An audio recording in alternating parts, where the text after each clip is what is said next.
We are going to ask everyone to take your seats so that mutually, collectively, we can say good morning. Good morning to Liz, to Paul, to all of Rita's precious family, and to all of you. For me, this service evokes a memory of another that was held in this sanctuary on November 23rd, 2021. It was the San Francisco Interfaith Council celebration of Rita's 100th birthday, and it looked a lot like this. But in that moment, on November 23rd, 21, there was Rita sitting right up front and center with Liz holding one hand and her very dear friend Nancy holding her other hand. With words of praise and love for Rita on that day, it was in a sense as if she was attending her own funeral. While she was alive, and she got to hear all the amazing things she did in the lives that she touched and the social justice she initiated, and how many different faith leaders and creeds she brought together. For Rita and her family, there was that abundant 100th celebration. There was a private memorial. This is for all of us.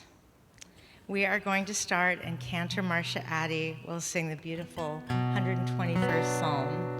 I lift my eyes up to the mountains, from where my help will come, from where my help will come. I lift my eyes up to the mountains, from where my help will come, from where my help will come.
In the Torah, when our great leader Moses, who edged out Rita just barely in years, the Torah proclaims Moses was 120 years old when he died.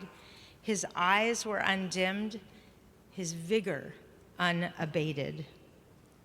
To the end, Rita's zeal for life was unabated. 2 days before she died, she played Scrabble with our friend Lurie Miller. 6 days before she died, she and Rabbi Alan Bennett attended the Shalom Bayit Gala to raise funds and awareness for domestic violence. 5 days before she died, and this is just a few of the things, I can't go on, Rita attended Rabbi Sid's stand-up comedy event, and I have to admit that just under 2 weeks before Rita died, Jonathan and I went to the Rhoda Goldman Plaza and we played Scrabble with her, and she beat us. But all her life, in addition to being an amazing daughter, sister, wife, mom, aunt, cousin, and friend, writer, and agitator, Rita's zeal was to bring people with different ideas, different faiths, different ways of living, to bring us all together. In just a moment, our faith leaders will march in here to Sister Kyoko's beautiful harp music. We could have had all the clergy seated at the start. They could have come in together with all of us. But we take this moment as they process in to marvel at all Rita did to bring people together and how we continue to carry on in her tradition of bringing people together. We think of her zeal for social justice and for human rights for all, as now I invite our faith leaders to honor Rita's legacy by coming together for this service.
Brachim haba'im b'shem Adonai. Blessed are you who come.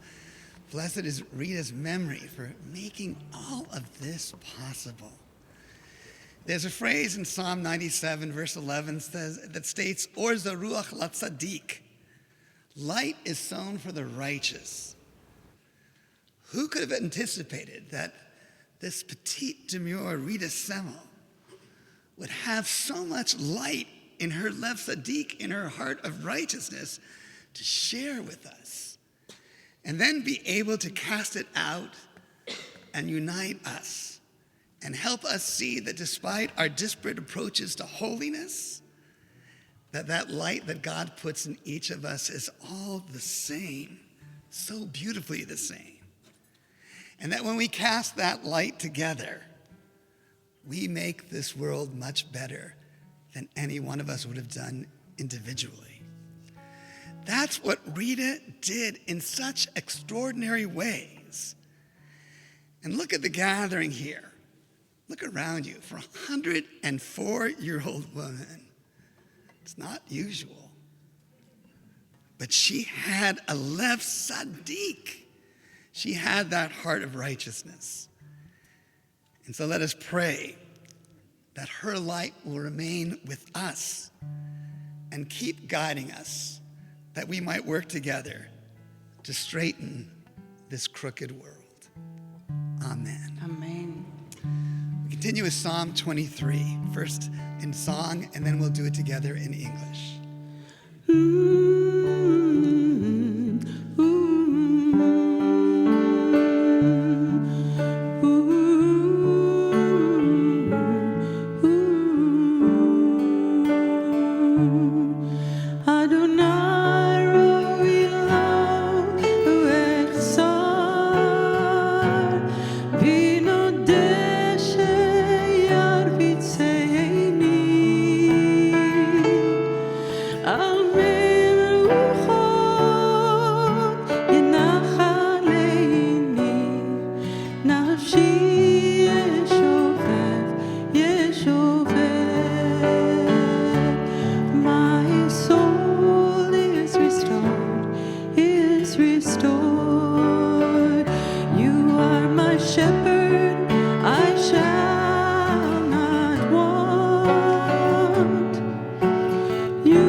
I'm sure most of you know this in your heart. If you can, join with me in the English. God is my shepherd, I shall not want. God maketh me to lie down in green pastures. God leadeth me beside the still waters. God restoreth my soul. God guides me in straight paths for thy name's sake. Yea, though I walk through the valley of the shadow of death, I will fear no evil, for thou art with me. Thy rod and thy staff, they comfort me. Thou preparest a table before me in the presence of mine enemies. Thou hast anointed my head with oil. My cup runneth over. Surely goodness and mercy shall follow me all the days of my life, and I will dwell in the house of God forever.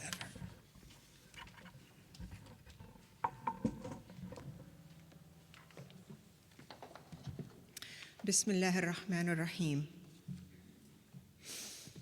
I'm a little emotional after this beautiful prayer. Bismillah ar-Rahman ar-Rahim. In the name of God, the compassionate, the merciful.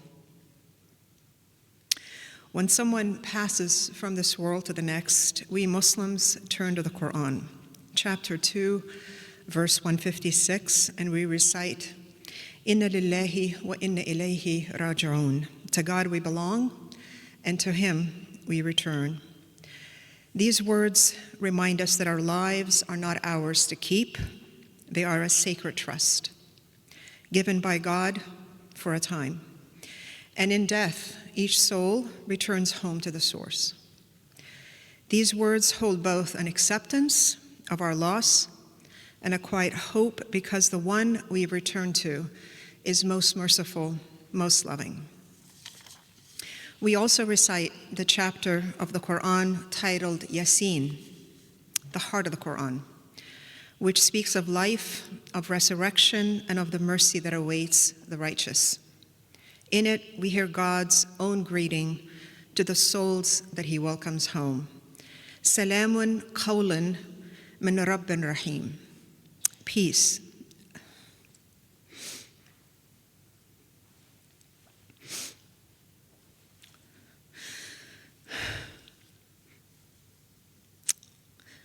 A word from a merciful Lord. And so today, gathered together across our many faiths, we offer these words for our very beloved Rita Semel, who was my friend, who was a colleague, and she was an ally to many Muslims and Arab Americans because she understood that our fate is very much connected and dependent on each other. So I offer this prayer. Ya Allah, O God, source of all light, we thank you for the gift of Rita's long and luminous life. For more than a century, she walked among us as a bridge builder, a peacemaker, a tireless seeker of justice. She gathered Jew and Muslim, Christian and Hindu, believer and seeker, and she reminded us that we are one human family beneath one merciful heaven. We give thanks that her very name meant symbol, because she became a symbol of what is possible when we choose dialogue over division, friendship over fear, and love over indifference. She taught us to speak up, and she taught us to trust that others would rise and stand beside us, as she did with Muslims and Arabs. O merciful God, receive your servant Rita into your boundless grace. Greet her with the same word of peace, salam, shalom. Reward her for every bridge she built and every heart she opened. Comfort her family, her friends, and this city that she loved so dearly. And may all of us gathered here, all who carry her memory, continue her sacred work of understanding and of peace. Again, to God we belong, and to him we return. May Rita rest in eternal light, and may her memory forever be a blessing. Amen. Amen.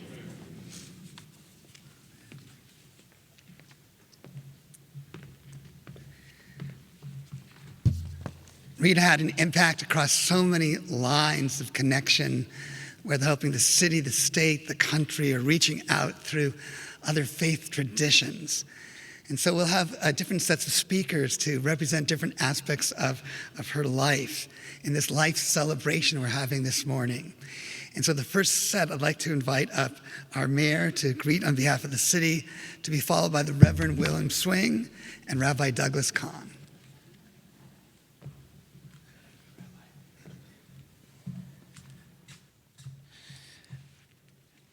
There are some people whose mark on a city is difficult to measure because their impact is everywhere.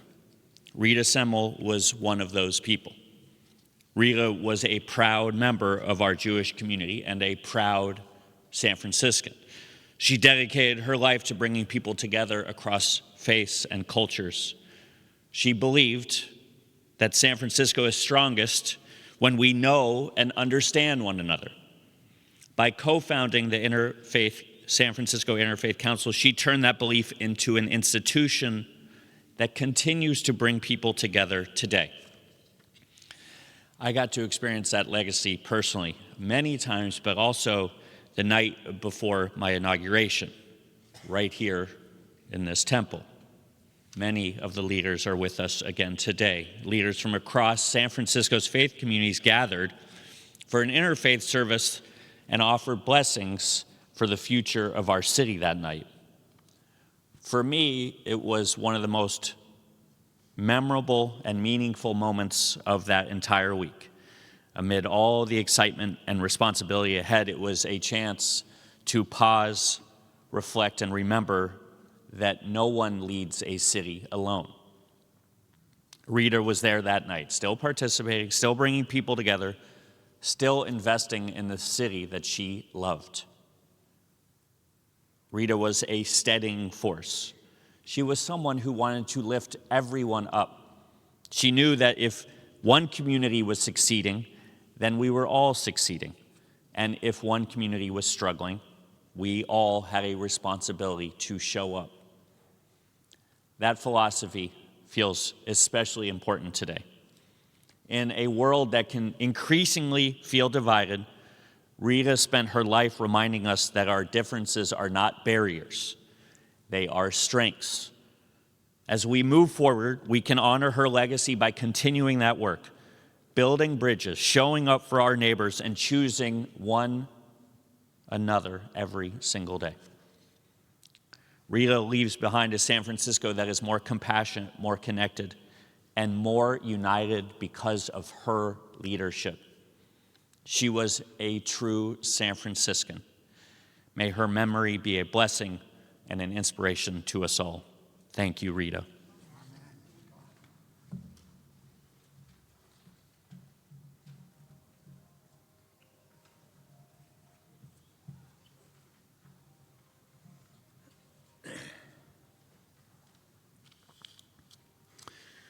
If it were not for Rita Semel, there would not be a United Religions Initiative, which now operates in 125 countries of the world. This deeply rooted Jewish lady went on a Tikkun Olam quest, reaching out to all faiths in order to repair the world.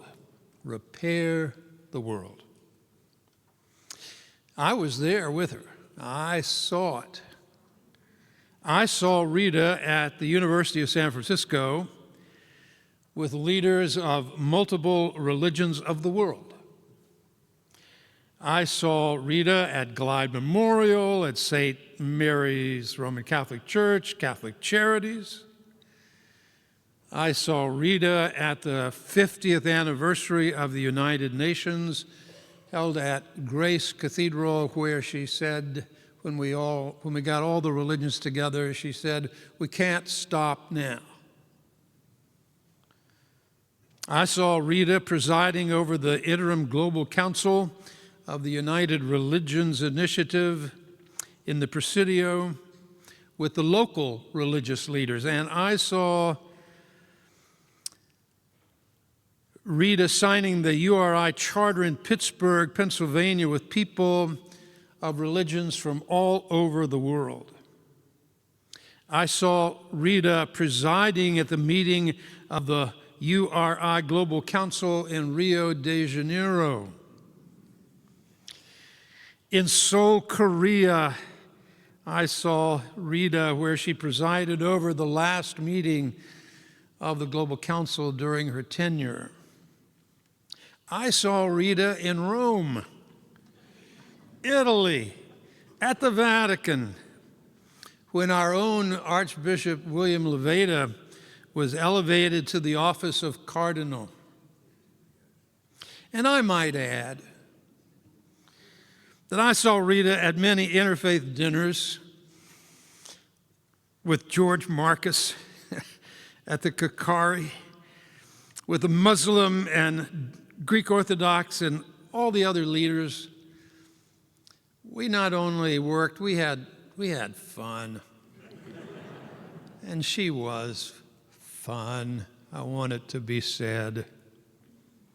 I just want everyone in San Francisco today to know that there's a whole world out there beyond San Francisco who hold Rita's name in highest honor.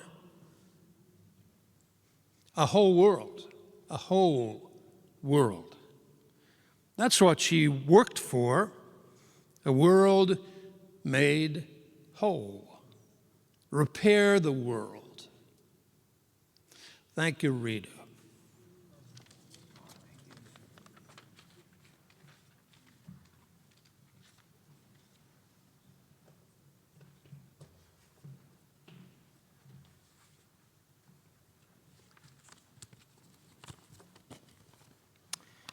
To Liz and Paul and your families, may you be comforted both by the words spoken in this sacred service today and by a lifetime of memories and stories far beyond what any of us could collectively capture. Rita's leadership offers timeless lessons. She showed that lasting change comes through trust, humility, and genuine respect for diverse traditions, not power or position. Her tirelessness and exceptional competence demonstrated that effective leaders combine passion with practical skill. She was motivated by optimism and a huge heart, not ego. I think that sums up what made Rita a remarkable leader. It comes, by the way, from Claude, Anthropic's AI, when I gave the following prompt: what can be learned from the leadership example of Rita Semel in less than 100 words? But AI can't capture everything, so the rest is from my heart. That Rita lived a very full 104 years is in itself an exceptional achievement. But more than her longevity, what is truly exceptional is what she did with her time here on earth. I will focus on one major chapter, the decades after being hired by Earl Rabb, she spent at the Jewish Community Relations Council, ultimately as its executive director.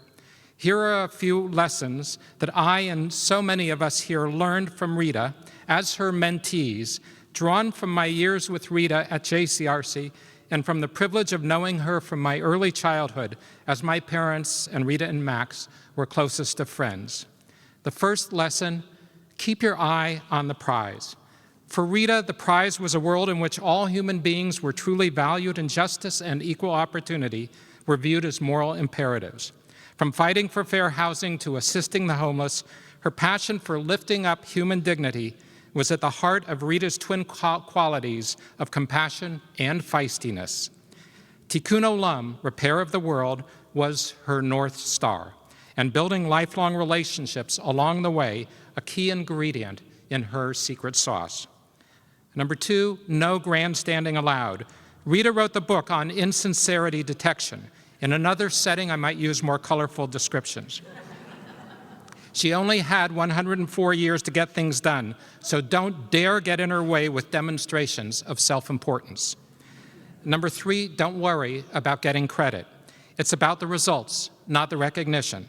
Rita took pride in genuinely and effectively addressing issues. We don't need to know that Rita persuaded Rabbi Bob Kirshner to march against segregation in Georgia, leading him to form a lifetime relationship with fellow marcher Reverend Amos Brown, resulting in a now nearly 40-year partnership between Congregation Emanu-El and Third Baptist Church. Get the job done, no distractions. Number four, get the right people around the table. No fussing, no massaging egos. Just figure out who needs to be in the room, as Rita did when she brought all the right players together to facilitate the first ever availability and storage of fresh produce for the San Francisco Food Bank, which has assisted tens of thousands of people now over the last nearly 40 years. Number five, answer the call. When Reverend Cecil Williams was asked to organize the first ever commemoration of Martin Luther King Jr.'s birthday in San Francisco in 1986, it's not surprising that he reached out to Rita to help organize it. And he would never forget that level of reliable allyship. Number six, truly embrace diversity. It not only enriches our lives, but we learn more about our own traditions and heritage in relationship with others, celebrating shared values and unique practices which enhance all of our lives. So just take a moment to look around and appreciate now more than ever Rita's superpower to bring people of such diverse backgrounds together in common purpose.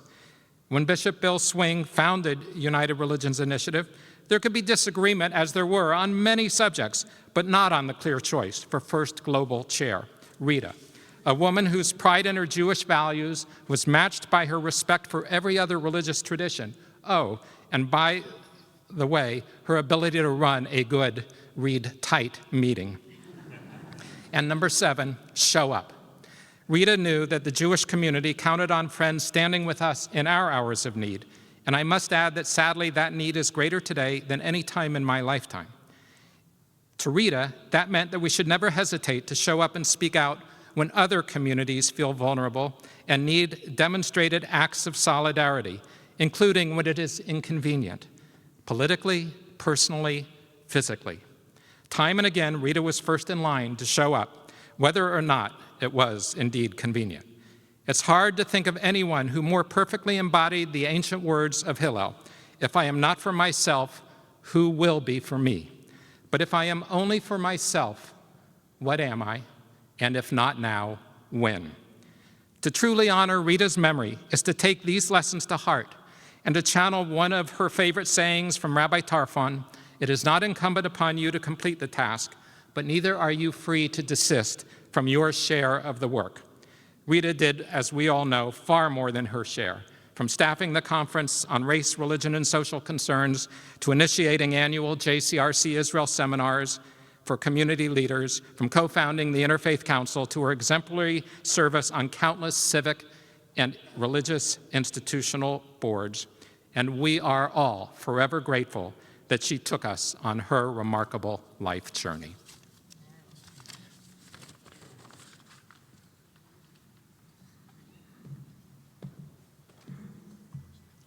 If everyone would open their program to the center page, you'll find the lyrics to a traditional Hebrew folk song.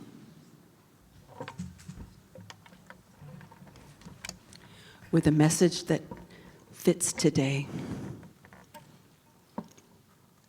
We'll sing it a bit in English, and then we'll sing it in Hebrew. There's transliteration there, so you can try the Hebrew words if you don't know it.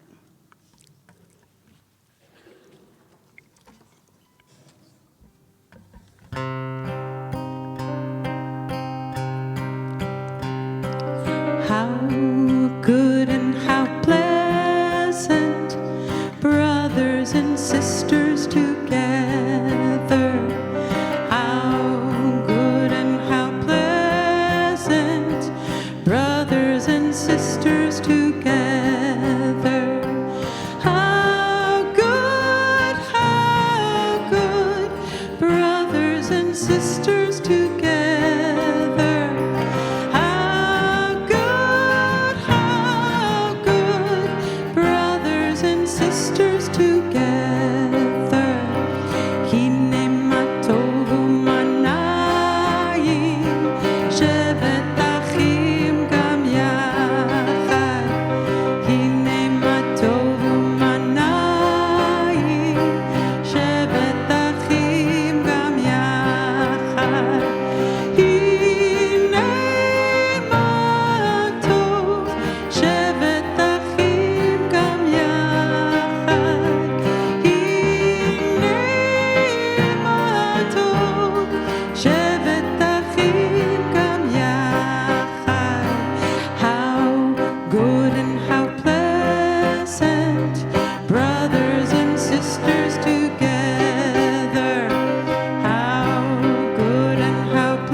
We're going to do it one more time in English, and this is a hard room sometimes to hear people singing, but I'll bet Rita would love to hear your voices raised loud in song with this message. So let's try it in English as fill the room with sound. Here we go. How good and how pleasant, brothers and sisters. There it is. Get even louder, everybody. How good and how pleasant, brothers and sisters together. How good, brothers and sisters together. How good, brothers and sisters together. Beautiful, everybody.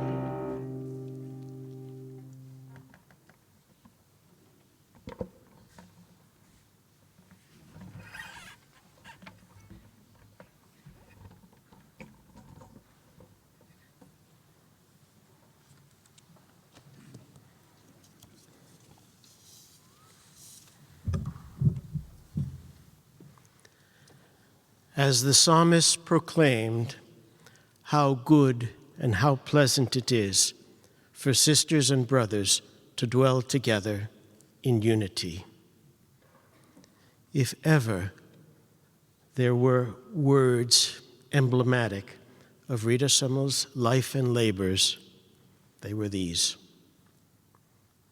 Now, 64.5 years ago,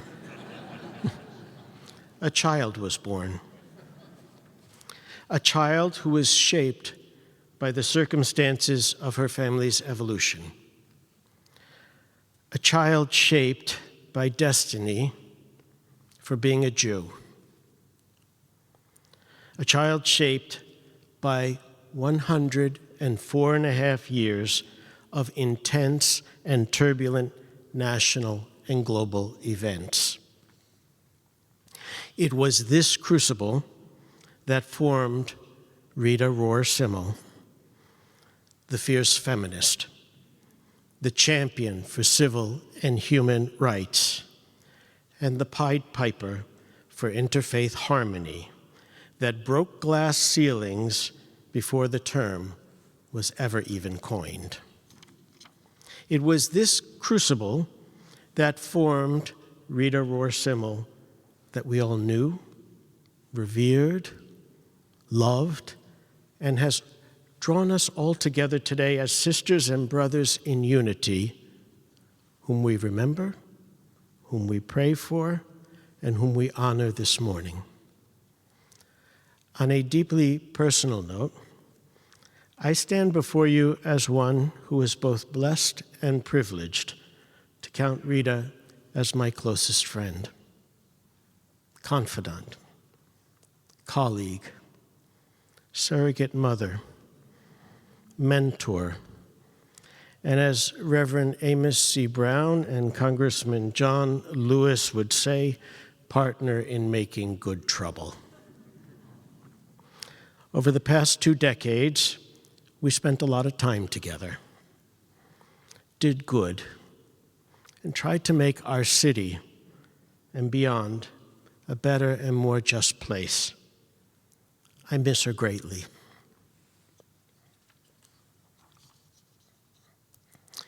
In 2007, when my life and ministry took a radically and dramatic turn, I found myself at the helm of the organization that Rita birthed, the San Francisco Interfaith Council. From then on, Rita and I were joined at the hip, traversing San Francisco day and night, attending both civic and faith-related meetings, social events, religious services, lectures, and plotting how together we might most effectively and impactfully repair our broken city. In that whirlwind, the moments I treasured most were the conversations in my Mustang convertible, driving to those destinations, our debriefs afterward at lunch or late night, exhausted, at her favorite restaurants over dinner. It was really in those moments that I got a glimpse of who Rita really was and what made her tick. People marveled at Rita's sharp wit and wisdom, indefatigable energy, then incredible memory, and revered longevity. Her charming tenacity, matched only by her constant urgency to address the pressing issues of the moment, were her distinct hallmarks. What people didn't see, as often, was that twinkle in her eye when bending down to greet a complete stranger's infant or toddler on the sidewalk, or that sentimental pause when remembering her beloved Max and Jane, or beaming with pride at Liz's most recent triumphs. Rita also held the distinct title of Dowager Countess in the Resnick-Carlin family, with full bragging rights, always doting on her nephew Paul's family. She sat on countless religious and philanthropic boards and would joke, "What's a nice Jewish girl like me doing in a place like this?" She could have written the San Francisco Chronicle's style and society columns, as she was a regular at the opera, ballet, symphony, and theater, and had seen more movies in the cinema than most millennials or Gen Zs could ever watch on Netflix. She combed the San Francisco Chronicle and the New York Times daily and was a TV news junkie, calling me at all hours of the day and night with urgency to bring to my attention a pressing issue she thought we should address. A rich tradition and mantle that I'm pleased Christine Pelosi has taken up in her stead. In short, Rita Semel, as she would put it in her own words, was not one to sit at home with the girls and play bridge.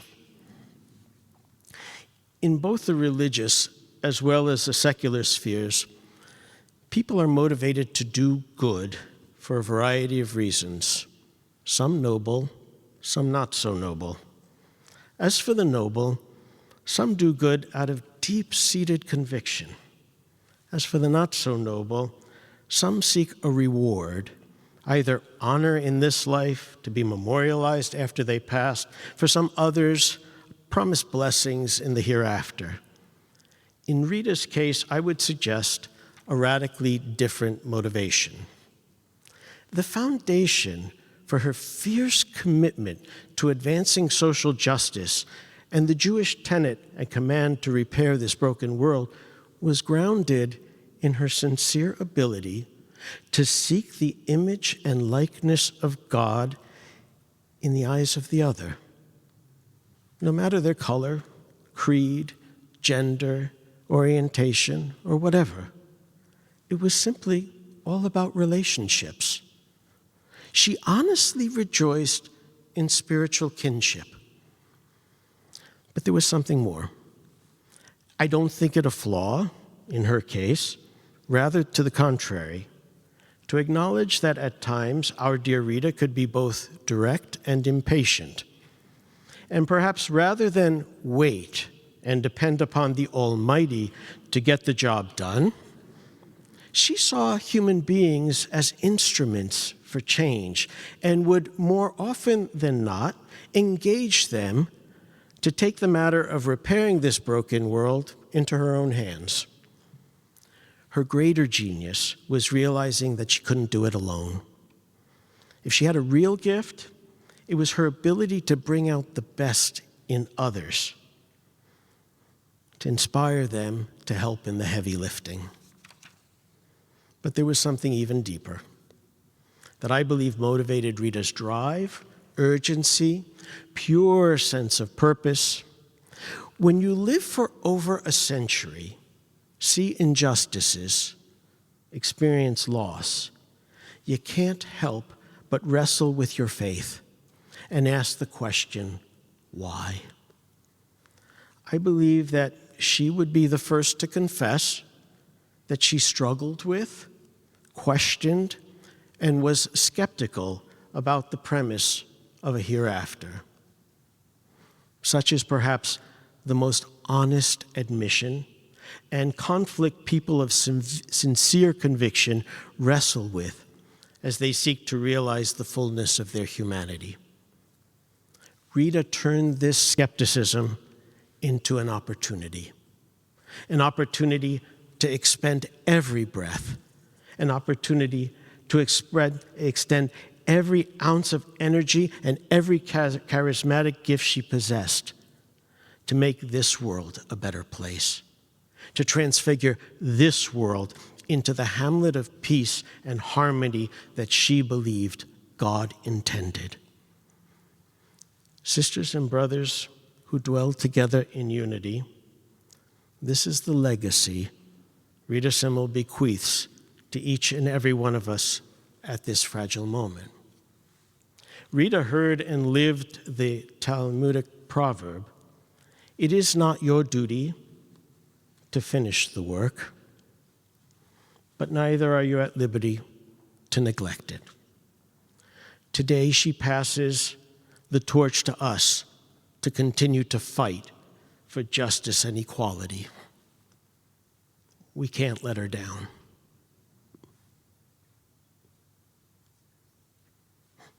Let us together transfigure this moment of grief into an opportunity for joy by emulating her words and deeds in all that we do and say, and in so doing, truly honor her memory. Rest in peace and power, my dear friend, and may your memory be a blessing to all of us. At this time, it is my distinct privilege to invite to the bima one who knew and dearly loved Rita, our member of Congress, the Honorable Speaker Emerita of the United States House of Representatives, our beloved Nancy Pelosi.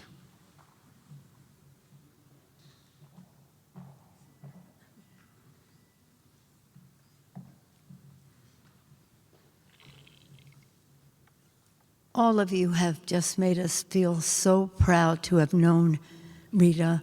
Your comments, Michael, just captured her so personally as well as grandly in what she has done. It's an honor to join each and every one of you here at this podium to talk about her. I'm honored to be here with Christine, as you mentioned, because Christine was always correcting me as to what Rita would say.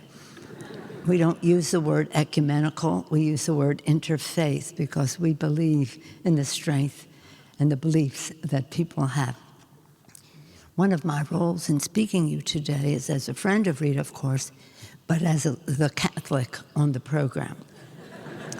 But in this beloved synagogue, I want to begin with the Old Testament. Perhaps you've ever heard reference to Ecclesiasticus, now let us praise great men? No. Today, now let us praise a great woman. A great woman. The people will tell of her wisdom, and congregations will set forth her power. It would be a situation where a great woman with giving counsel for her understanding and her knowledge to meet people where they are and have wise and eloquent in her instruction. All these things will be honored in their generations. Now, Rita lived, 4 generations, so honored so much. She will have left a remarkable legacy. It goes on, talks about how music was important, Marsha. So thank you for adding all of that to today. Thank you, Michael. Thank you, Rita's family, to Liz and to Paul and to all of the family. Thank you for sharing Rita with us, and not only that, sharing stories of Rita with us. We come together again in this sacred place, not only to mourn, of course, the loss of Rita. I'm really sad. I thought she'd live forever. She gave us that impression. But to celebrate a life that wasn't a blessing to our city, to our country, to the world, as Bishop Swing mentioned. Rita was, I've said, on the House floor, I talked about it on the House floor, one of the moral forces of our community. But even that does not even fully capture her impact, because Rita did not simply speak about values, she lived them. She organized around them. She brought together people to advance them. So from the standpoint of the Catholic Church, I talk about Rita and the Gospel of Matthew. Who lived that more strongly than Rita? When I was hungry, you fed me. When I was homeless, you sheltered me. When I was naked, you clothed me. When I was in prison, you visited me. The list goes on. She really just lived it all and made us all try to live up to what she had to say. That's one part of the Gospel of Matthew. The rest of it is when I was hungry and you didn't feed me and you didn't clothe me and you didn't. So Rita knew how to challenge us all to do our best to recognize, as Michael said, the dignity and worth, the presence of God in every person. When it comes to music, I saw how much she all teared up when we would sing the song of St. Francis at the breakfast each year. And we'll miss her this year, but she will be present, I know. And she would sing this. We sing the song, "Make me an instrument of thy peace, where there is hatred may bring love, darkness, light, despair, hope." The list goes on. But also, St. Francis, the song of St. Francis, that song being the anthem of San Francisco. I keep telling people around the world it's our anthem. She also lived up to something else that St. Francis said: preach the gospel, sometimes use words, because she always was getting the job done. Christine had the opportunity to be with her on May 3rd at the 30th anniversary of the Presidio Interfaith Council. Lucky you, that was a gift that you had.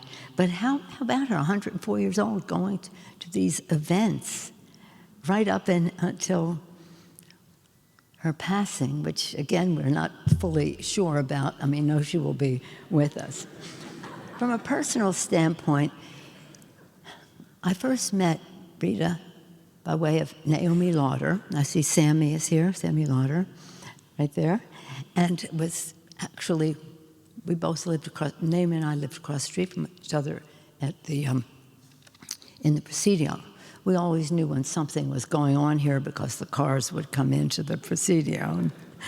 And in any case, we would just walk around. Sometimes when I would be pushing the stroller with our youngest child, again, now we're talking about 50 years ago, our daughter Alexandra, and she would be not expounding.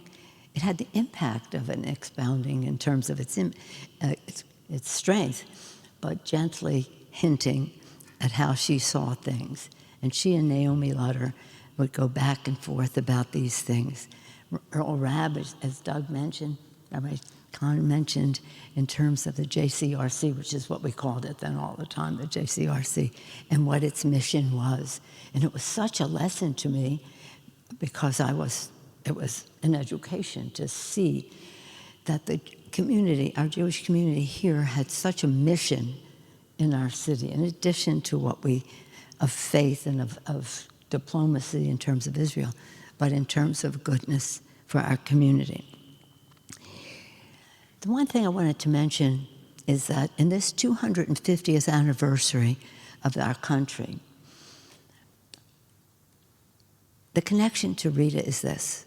Our founders believed that democracy could succeed because they believed in the goodness of the American people.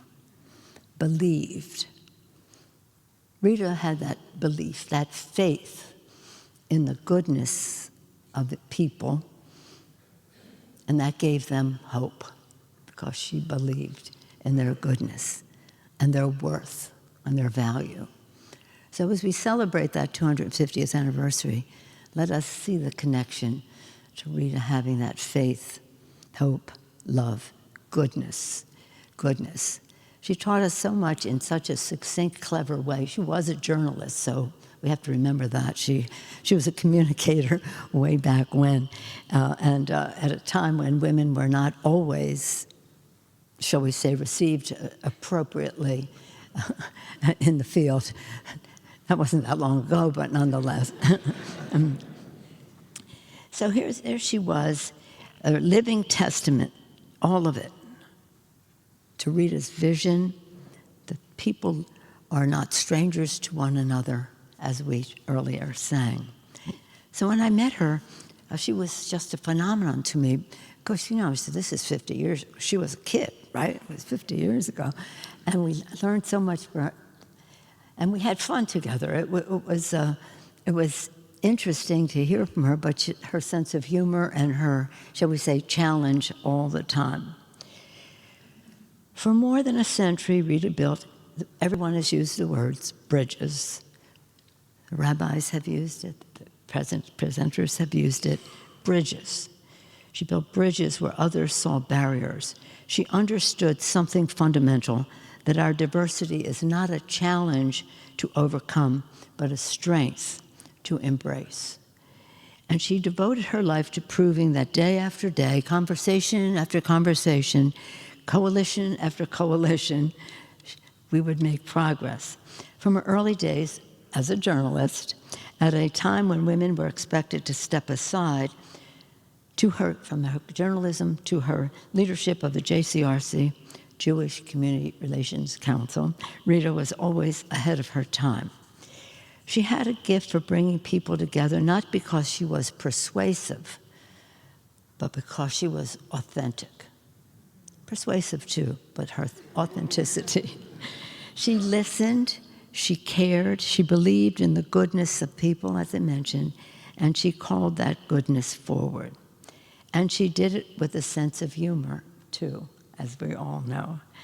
As we heard, she liked to say sometimes she would say she was just a busybody. Well, if that's what a busybody looks like, then the world could leave many, many more busybodies like Rita. I'm just getting a hard time getting used to the idea that she's not going to be with us on all the events that Michael says that she went to, but also right before Thanksgiving. Rita also knew that this work that she was doing is never finished. She once said, "There is no such thing as retirement." Well, she proved that. No such thing as retirement. You have to always be doing something. And she lived that truth every day of her 104 years, continuing to serve, to connect, to inspire. What a remarkable life. What a remarkable legacy. And yet, for all that she accomplished, Rita remained grounded in what mattered most to her family. Rita loved, of course, Liz, Paul's family, her friendships, her faith in humanity. So we are very blessed, all of us, to have known such a person, so remarkable. So remarkable that we have changed the Old Testament from talking about let us praise great men to now let us praise a great woman. We will never see her like again. Something quite remarkable. How fortunate we are to have known her personally, all of us, but also for our community to have benefited from her. So good, brothers and sisters together. Thank you, darling Rita. May you rest in peace. Thank you. Amen.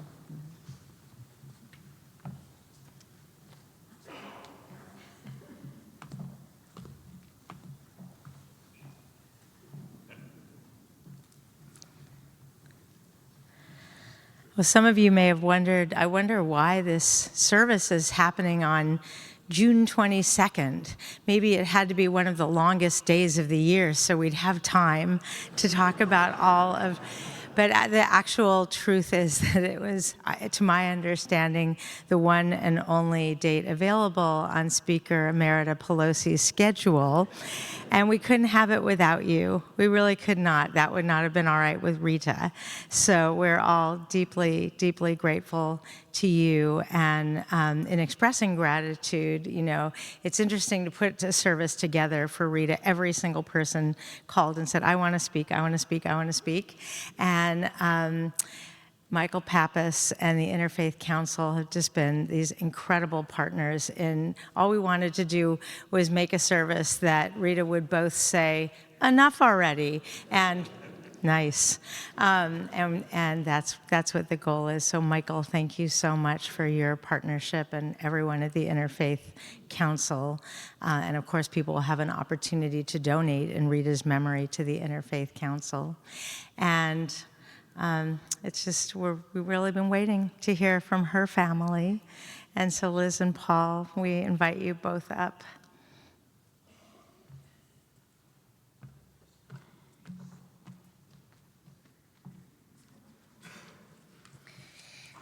All right, in the interest of time, forgive me for not thanking everyone individually, otherwise we would be here, we would need a longer day. Most of you knew my mother from the outside in. I, of course, knew her from the inside out and loved her from the inside out. My mother would be the first to say that you could not explain what motivated and sustained her without talking about my father, Max, and my sister Jane, and about her immediate and extended family. She once remarked, "The path I took was very much influenced by my parents and my childhood during the Depression. They acted on the belief that we had to give as much as possible to those who had less, and we did not have much. In 1942, I married a man who never doubted that I should be the person I wanted to be. This was a tremendous, and I acknowledge, unusual blessing for its time. I never then imagined that I could not and would not be, and could not and would not do what I felt I had to do." In Hebrew, Semel, and in Arabic, Semel, means symbol. And I think, there are many Hebrew and Arabic words that are similar or the same.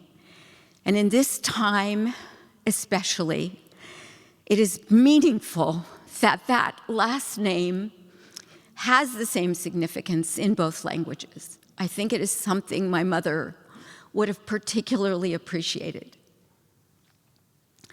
My childhood memories include stories of my mom's speeding tickets, because she was always racing from work to West Portal Elementary School to take my sister and I to one activity or another, and of Janie and me stuffing envelopes for the Conference on Religion Race, CORE, SNCC, NAACP, the Israel Consulate.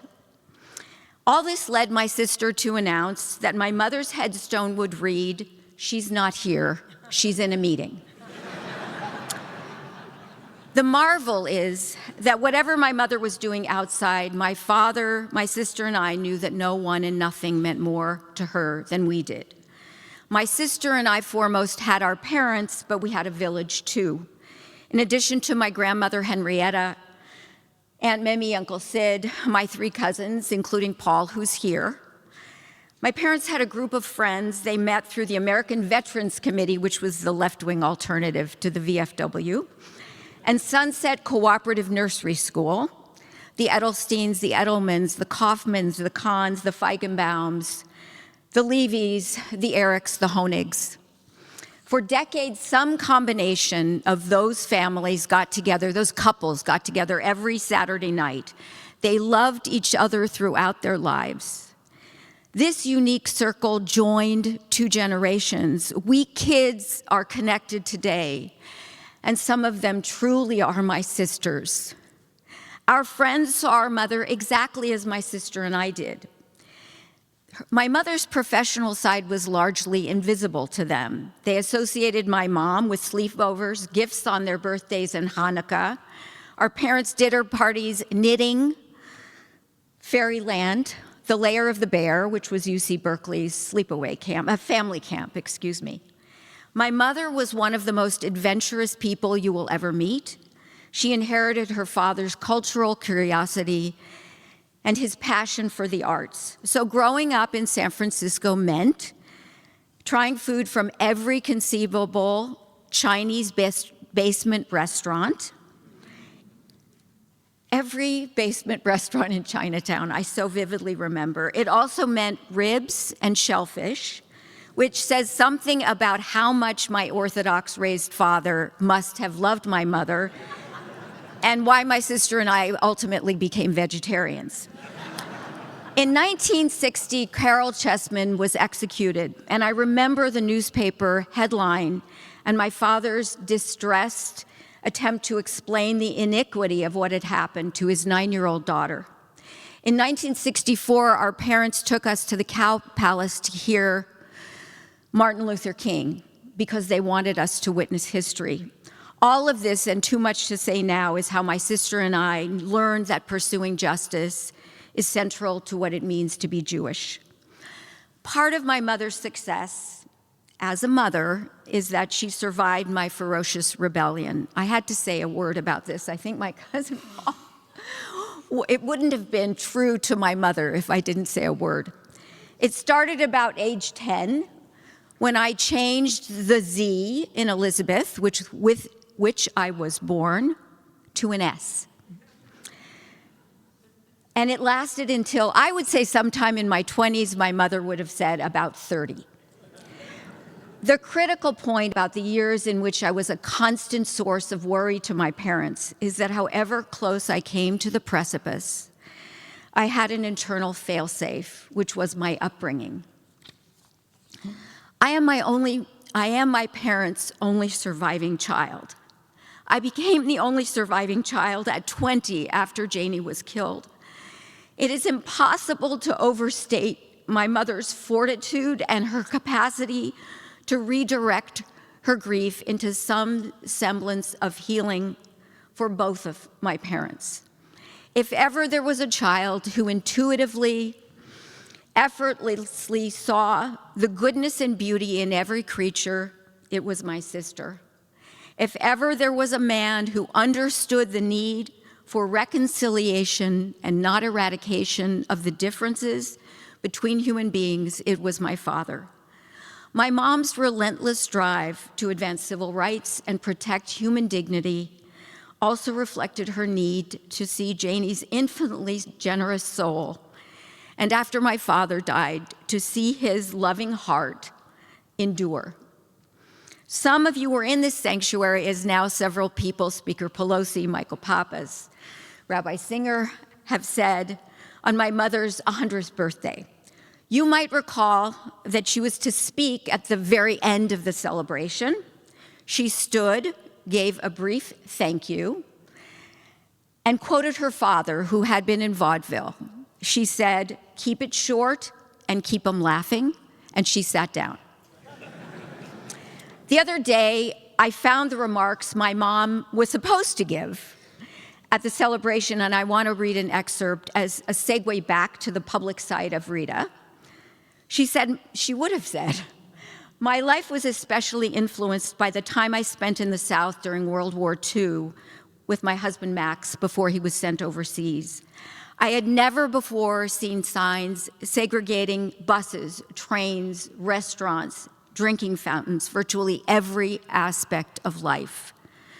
That is not to say that New York City, where I was raised, was free of discrimination, but coming face to face with the Jim Crow South allowed me to see more clearly what was tolerated and even celebrated throughout this country."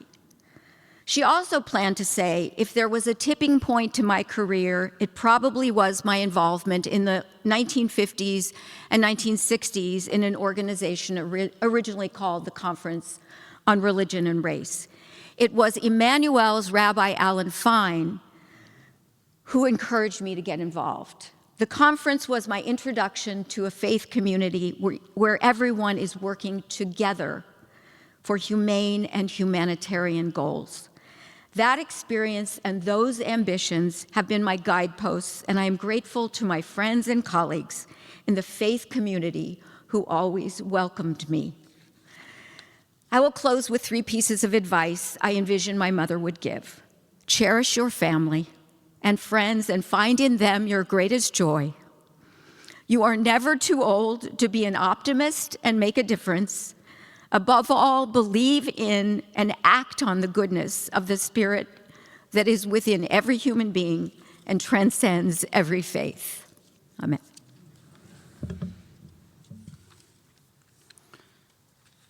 And one of the celebrations of Rita's 100th birthday, which Liz just alluded to, and I'm going to repeat, after too many speakers, including Speaker Pelosi, Rita was invited to speak. She said too much had already been said, and she'd learned when to keep her mouth shut.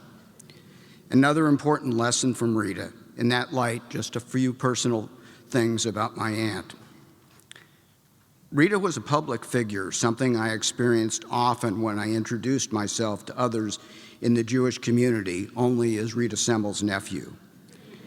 She was a public figure not because of posturing, but her good work, commitment to social justice, and realistic view of her place in the world. Despite all of the honors, it wasn't all about her. For our family, the public Rita was for 34 years the matriarch, the revered, respected, and very much loved elder. Liz, Jim, Joan, and I are old, but we were children relative to Rita. For 3.5 decades, Rita was the leader of our family, the most honored and respected person at Thanksgiving and Passover family gatherings. She was at our children's college graduations, namings of our grandsons Jordan and Noah, and Elias' naming was at Rita's apartment. For our family, it was the private, not public Rita who played the central role, even the last few years in her wheelchair as her intellectual capacity declined. Her loss leaves a giant hole. For me, Rita was my surrogate mother for 34 years after the death of my mother, Rita's sister. She was a surrogate mother without all of the baggage of a parent-child relationship. Equally important, she was really my dear friend, someone with whom I spent hours over the years conversing about our shared experiences in Jewish communal organizations. Those conversations really ended about 18 months ago. I miss them and her. Many people talk about tikkun olam, but Rita walked the walk in addition to talking the talk in both public and private. Years ago, I asked her how she went on after the death of her daughter, Jane, Liz's sister and my cousin, at 18. Her response was, "Did you have to move forward? There was so much to do to right the wrongs in the world." With no fanfare, she was the resource for people who, like her, had lost a child, providing solace and an example of moving forward despite a devastating loss. Jane's tragic death was never far from her mind, and there was a picture of Jane above Rita's desk along with one of Liz. When we were cleaning out Rita's apartment after her move to Rota Goldman Plaza, my son-in-law Andy spent the better part of a day wrapping for storage her many, many awards. They were everywhere. Despite being extolled so many times for her good work, Rita didn't lose perspective and maintained her humility. In addition, Rita was the reason for what I'll call our mutual family hustle. Each of us in our small family asking others to give to our favorite causes. Her example of giving struck a chord with all of us. Last summer, our grandson Noah called me from Camp Newman about a fundraising project in which he and his friends were engaged, a clever ploy to ask Joan and I to contribute. After I gave him some sage advice, and more importantly to him, said we'd contribute, he said that he was going to call Auntie Rita next, knowing she was the softest touch in the family. Despite Rita's extreme generosity, I suggested he call the next generation, Liz and his Uncle Josh, instead. I want to sing one more thing, but I'm mindful of the aforementioned Rita comment about knowing when to shut up, and I'm a little fearful she'll be resurrected and say, "Paul, shut up." But one more thing needs to be said. Rita lived to be 104 and a half because of her perseverance in overcoming every obstacle, but also because Liz devoted a good portion of her life to overseeing Rita's care. So my last comment is, Liz, you set the gold standard as a daughter and more than worthy successor to your mother's good works and care for society.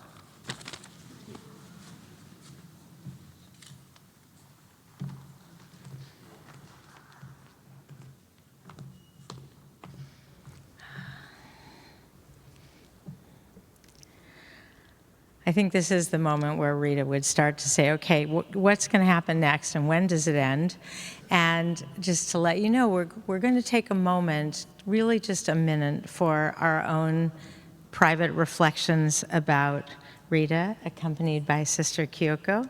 And then Rabbi Bennett will come up and read a prayer by one of her favorite rabbis. And we'll have our concluding Kaddish. and of course, Reverend Brown's words to us. And then we're going to invite all of the clergy to come up here with us. We'll let you know when, with your books, so we can all together sing our closing song, and then we'll all go out for a little repast in the foyer immediately following this service. So right now, we just take a moment, each of us, for our own gratitude, our own reflection about Rita and how we'll carry her work forward.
I don't know if you have realized that for everything that anyone has said here today, nobody talked about Rita's theology.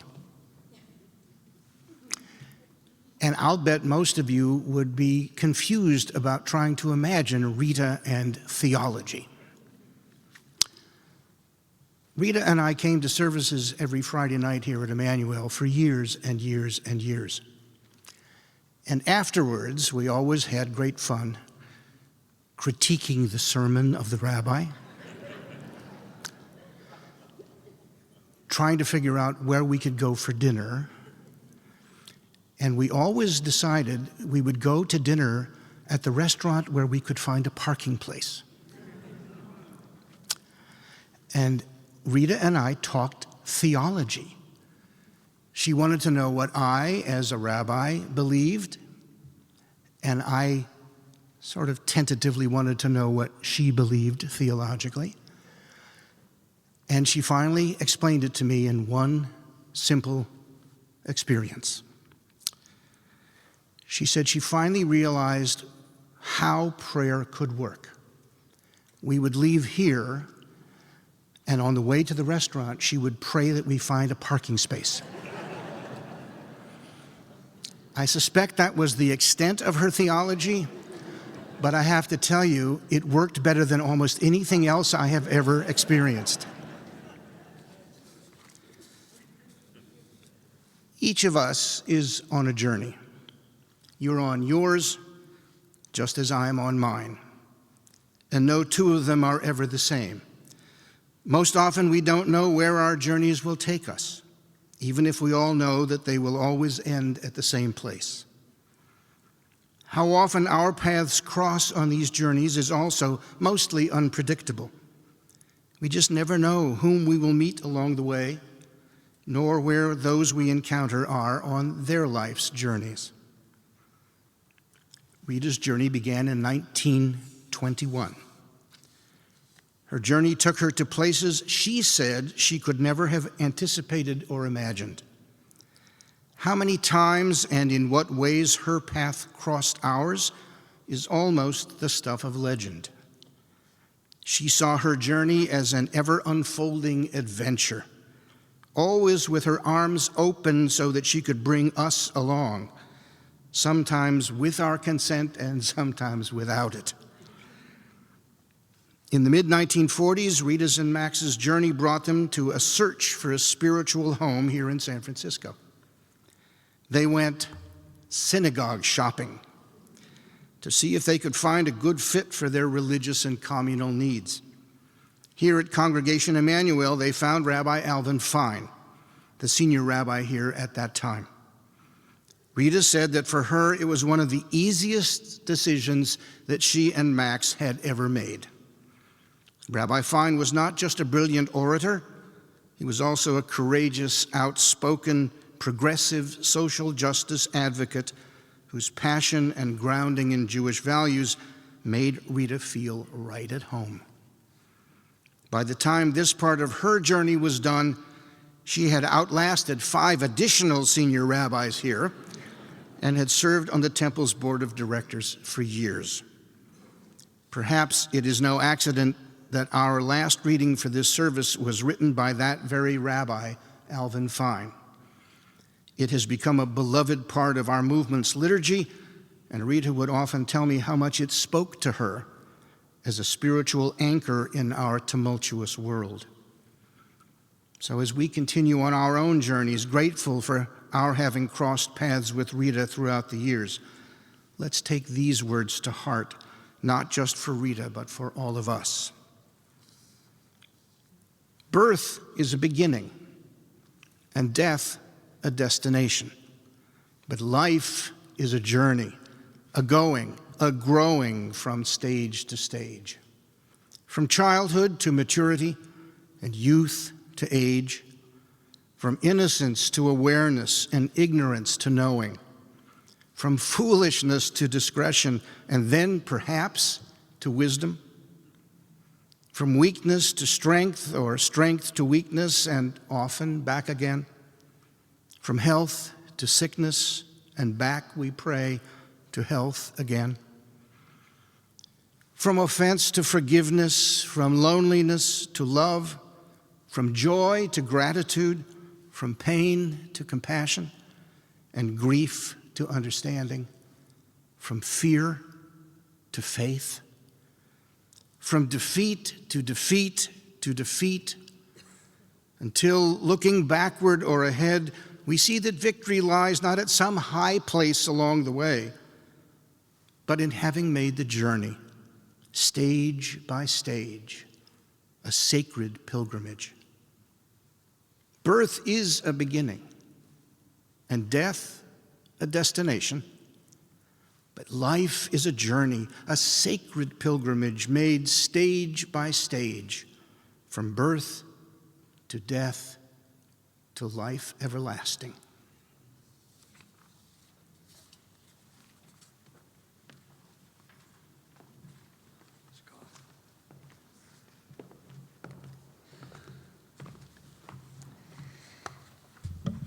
In your pamphlets, there's this prayer in Aramaic, the Mourner's Kaddish. It's said at every memorial. And it's a prayer not of grief, but of thanking God for life and asking us to be in life. Please rise. And if you're able, we join together. Yitgadal v'yikadash shemei Rabbah, Be'alma divrach hirutei yamlich malchutei, V'chayachon v'yomechon, v'chaye dechol Beit Yisrael, Bagala v'zman karib v'yemru. Amen. Yehei Shmei Rabba v'varach le'olam olmei almaya. Yitbarach v'yishtabach v'yitpa'ar v'yitramam v'yitnaseh. V'yit adar v'yit'aleh v'yit'alal Shmei d'kudsha b'richu. Le'olam min kol birchata v'shirata. Tushbechata v'nechamata. Damiran be'alma v'yemru. Amen. Yehei Shlama Rabba min Shemaya. Chaim Aleinu ve'al kol Yisrael ve'al kol Yoshvei Tevel v'yemru. Amen. Osei Shalom b'mromav. Hu ya'aseh Shalom. Aleinu ve'al kol Yisrael ve'al kol Yoshvei Tevel v'yemru. Amen. Please be seated. There's one person to get the last word, who's good at giving it, as a leader of strength and justice, a partner and friend, and great friend of Rita Semel, Reverend Amos Brown.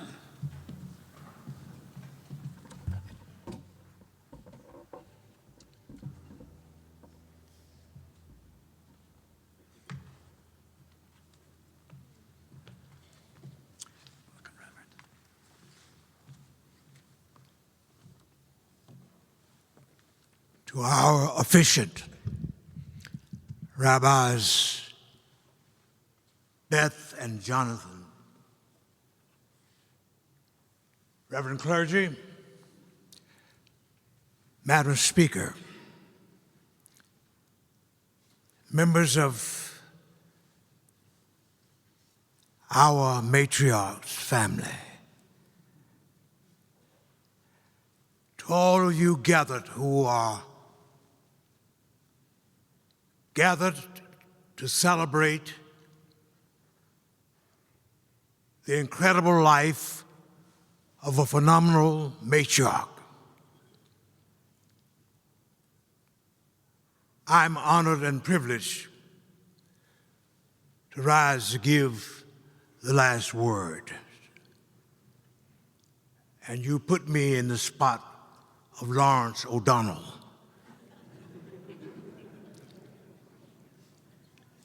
And it's a challenging spot to be in, for all of the words that have been uttered were accurate in depicting and intoning the spirit of our dear matriarch.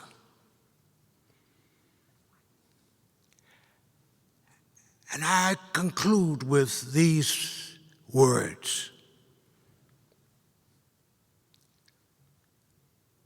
It is poetic and providential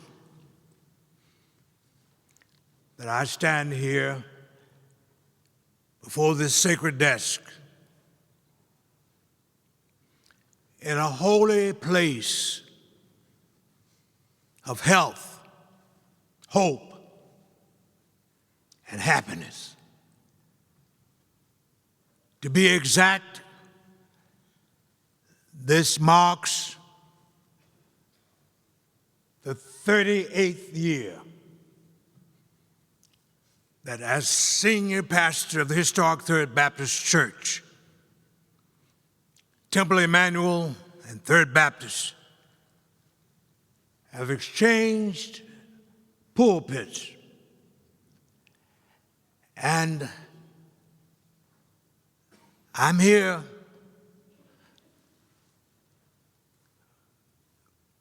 but footsteps a little slow.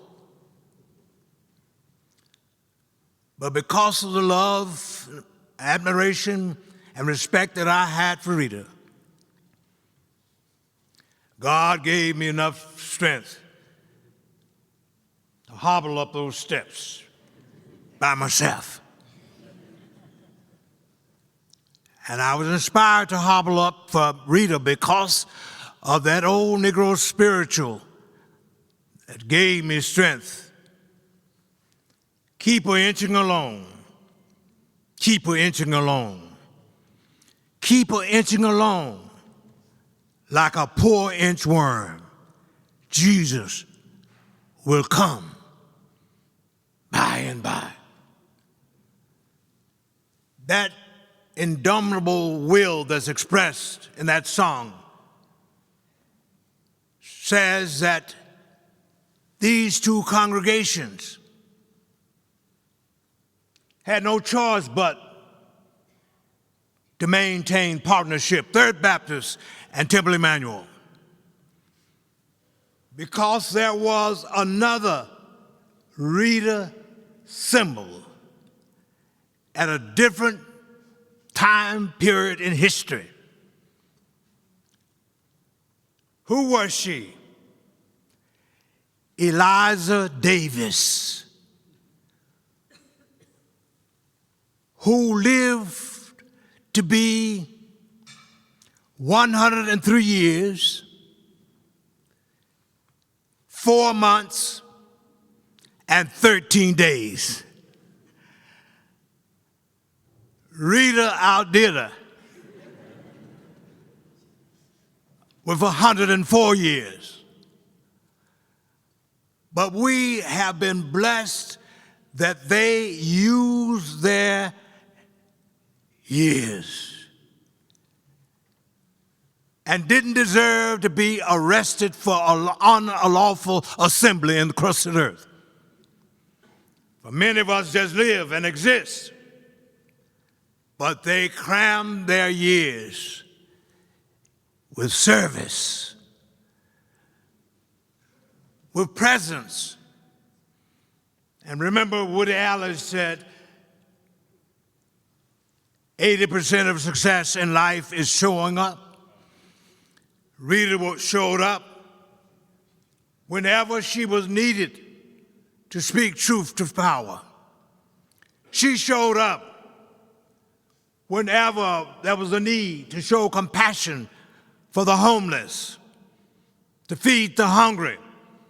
She always answered and showed up whenever there was a need for a sister to stand forth and show that the fellows didn't have a monopoly on truth and they didn't have a monopoly on leadership.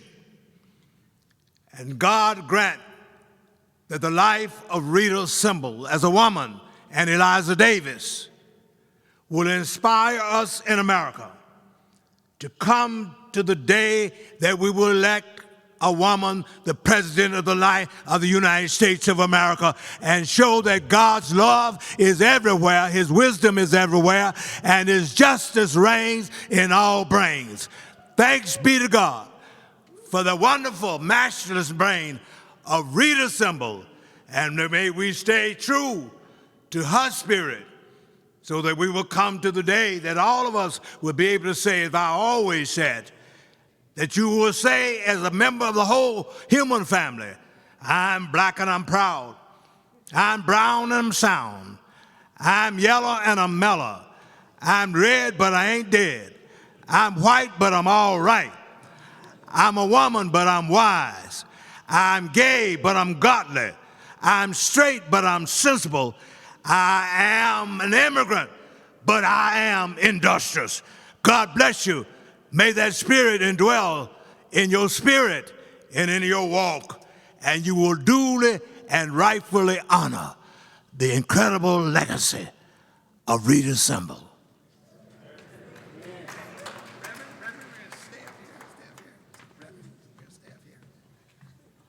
With those inspiring words, we ask all of our clergy to come up here.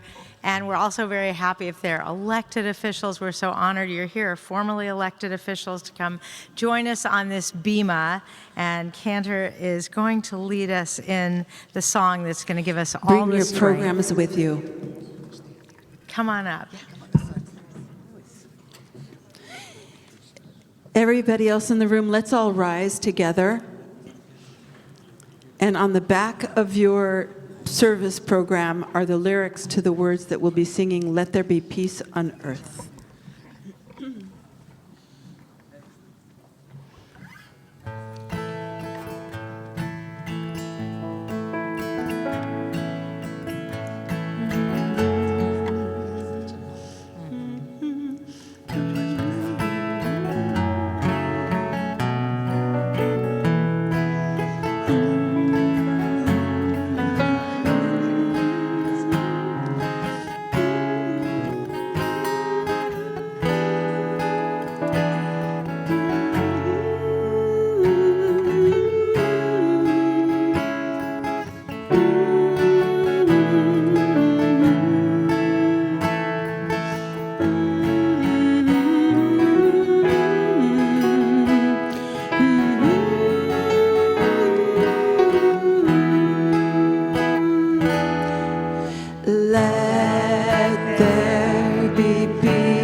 the peace that was meant to be with God our Creator. Family all are we. Let us walk with each other in perfect harmony. Let peace begin with me. Let this be the moment now. Let with every step I take, let this be our solemn vow. Take each moment and live each moment with peace eternally. Let there be peace on earth, and let it begin with me. To take each moment and live each moment with peace eternally. Let there be peace on earth, and let it begin with me. To everything turn, turn, turn. There is a season, turn, turn, turn, and a time for every purpose under heaven. A time to gain, a time to lose, a time to rend, a time to sow, a time for love, a time for hate, a time for peace. I swear it's not too late. To everything turn, turn, turn. There is a season, turn, turn, turn, and a time for every purpose under heaven. And with gratitude to the source of all life and to everyone for coming together, we keep that Semel, we keep this symbol of Rita in our hearts. And we keep in our hearts those words, let there be peace on earth and let it begin with me. And we can take that out into the world and make our world more peaceful for Rita and for all of us and for our future. Thank you all for attending. I'm going to invite all of everyone on the bima to process out, and we'll let them go out first, and then we'll all join them out in the foyer.